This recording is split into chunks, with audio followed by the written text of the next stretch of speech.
Мен Петро деген тракстаптамын. Бұл тракстапқа кішкентай тур жасап өтейік. Тракстап дегеніміз не? Ішінде не бар? Қалай қолдануға болады? Кімдер келеді деген. Деңізге кіретін есігі анда. Вот, анда трактор келе жатыр. Осылай трактор келіп, осы дизель құятын станцияларға кеп тоқтайды. 1, 2, 3, 4, 5, 6, 7. 7, ар жағында қаншама дизель. Где-то 10-15 дизель құятын станциясы бар. Осылай ана жақтан келіп, осында кеп тоқтайды. Бұл тракстапқа арнайы трактор келеді. Тек осындай үлкен трактор. Дизельдің бағасын көрсетейін десем көрінбей тұр. Мұнда керіп, мұнау осы газ стейшнға жақын орналасқан магазин, кішкентай магазин. Бүгін Thanksgiving ден Америкада. Мұнда мороженое, мына жақта тракторға арналған заттар, масло, coolant, мына жақта кофе, сусындарды алуға болады. Мына жақта завтракқа перекус жасауға арналған магазині. Осында кеп заправка жасағаннан кейін, мұнда барып парковкаларға барып тұруға болады. Кез келген ашық парковкаға тұра беруге болады. Ең маңыздысы резерв деген парковка бар. Ол анандай центрға жақын орналасқан. Ол резервный, оған ақша төлеу керек болады. Ал мына шетіндегі алыстағы парковкаларға тоқтай беруге мүлдем болады. Кім бірінші келді, сол тоқтайды. А резервтерға ол тек қана резерв жасалған парковкаға алдын ала ақшасын төлеген адамдар ғана тоқтайды. Кешкі сағат 5-тен кете 6-дан кейін уже орын табу деген өте қиын болады. Өйткені трак өте көп, ал парковка жетіспейді, тұрақ жетіспейді яғни. Мына жағында бір ерекше зат. Бұл тракт ремонттайтын заттар. Шап деп айтады Америкада оны. Яғни осындай үлкен тракт трейлерді жөндейтін станция. Анда трактор, анда мына машиналар осында жұмыс істейтін адамдардың машинасы. Анда трактор жөндеп жатыр. Мұнда Американың туы. Бұл дегеніміз Certified Scale. Бұл салмағын өлшеуге арналған. Бұл трактордың ар жағынан кіріп кеп тоқтап, бір кнопканы басасыз. Кнопканы басып, бірінші ретке, екінші ретке салмақты өлшеп жатқанды айтасыз. Бұл салмақ өлшеу өте маңызды, себебі сізде артық салмақ болса, жолдың бойында Waystation инспекциялар тұрады, полицейскиялар. Ол Waystatiонға міндетті түрде кіруге міндеттісің. Кірмесең артынан қуып келеді. Ол өте үлкен проблема болады. Кіресің, кірген кезде олар сенің салмағыңды өлшейді трактың. Егер артық салмақ болса, сол жерде өте көп мөлшерде айыппұл немесе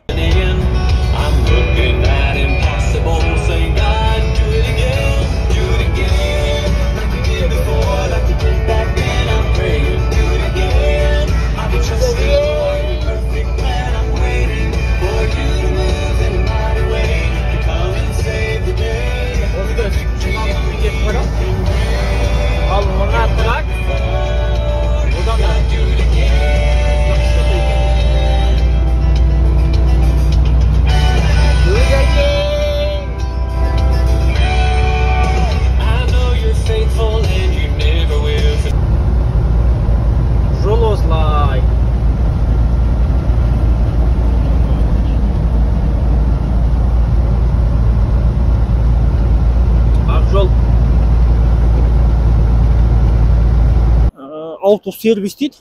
10 сағатқа қозғалмай тұру деген сияқты өте қатаң жазалары бар. Соның алдын алу үшін әр жүргізуші жүгін артып болғаннан кейін осындай салмақ өлшейтінге өлшеп, артық салмақ жоқтығына көзін жеткізіп барып жүреді. Егер де артық салмақ болатын болса, трейлердің соңғы 2 дөңгелегін алдыға, артқа жылжытып, салмағын реттеуге болады. Мұнда трактордың тұрған орны. Қазір таң болғандықтан барлығы кетіп жатыр. Тракстап орындар көбейіп жатыр таңғы уақытта. Күн деген қатты салқын. Қар жауайын деп тұр ма? Бұл Freightliner Cascadia деген күшті трактың бірі. Маған қатты ұнайтын трак. Бұл тракстаптың ішіне кіреміз қазір. Суық. Доставка жасауға болады. FedEx, UPS. Почталарыңыздың. Осының адресін көрсетіп алуға да болады. Мұнда кірдіңіз, телевизор. Бұл жақта отырып. Мұнда балаларға арналған ойыншық, массажның 2 креслосы.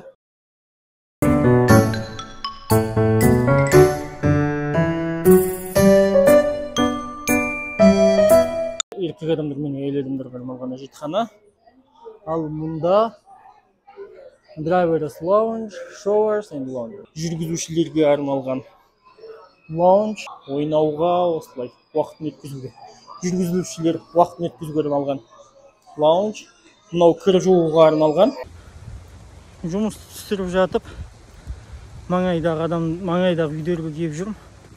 Жұмыс істейсің ба, жұмыс істейсің ба деп. Өйткені ана үйде 18 лестницасы бар, екінші этаж бар.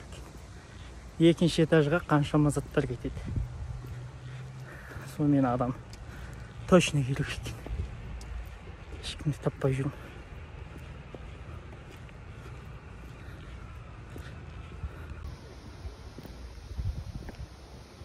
Орман тоғайдың арасы, ешкім жоқ. Грушік іздеп жүрмін өзіме. Ана диван ана есіктен сыймай. Қазір ана есіктен кіргіземіз. Қазір машинасын алғаннан кейін осында кіргіземіз. Бұл мен әкесі екі машинасын алады, апарам. Соны екінші этажға. Осылай бүгінгі күн жақсы өтіп жатыр. Бұлар кептіретіндер кейінгі. Бұлар мұнда душтар. Осылай нөмірімен кетеді.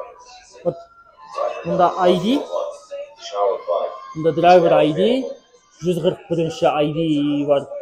Драйвер нөмір 5-ші кабинетке келіп суға түсіңіз деп айтты. Ол суға түсу үшін арнайы карточка болады осының. Осы заправкадан заправить ететін болсаң, арнайы Ultra One деген карточка болады. Оны соны кейін айтам. Осы тракстафтар неге ұнайды дегенде маған күшті осындай рестораны бар.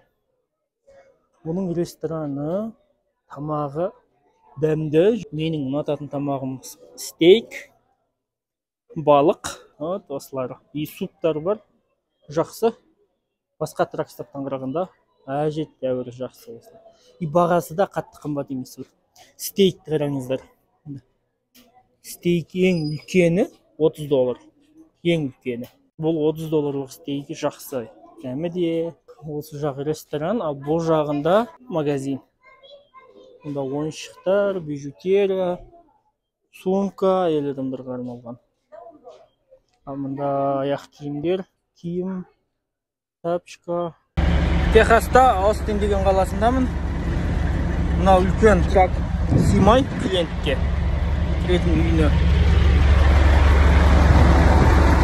Ақыры тракстапқа келіп тоқтап осылай ухол алып, кішкентай ухол.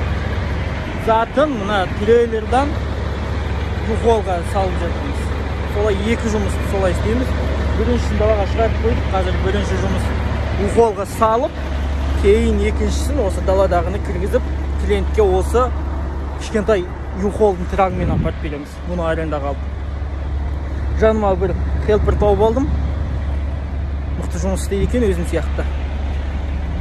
Грушік болсаң осы. Тойтымақ, жылы киімдер мында неше сияқты таңдауыңызға арналған. Мұны жағында уже адамдар очередте тұр.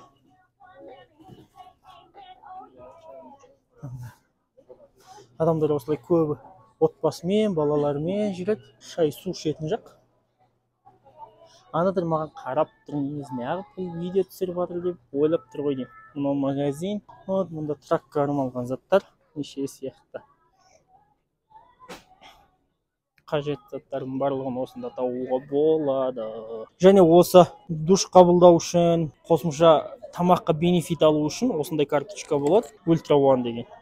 Бұл сіздің заправитте қаншама көп заправить етесіз, дизель аласыз. Соған байланысты бұл карточкаға сізге не келіп отырады? Point келіп отырады. Осы поинтпен сіз душ қабылдауыңызға болады. Егер поинттарыңыз өте көп болса, онда бенефитпен, яғни арзанмен тамақ алуыңызға болады, мүмкіндігі өте көп. Сонымен қатар парковкаға да осымен төлеуге болады поинт арқылы. Әзірше менде тока душ пен парковкаға бар, тамаққа жоқ. Осының өзіне шүкір.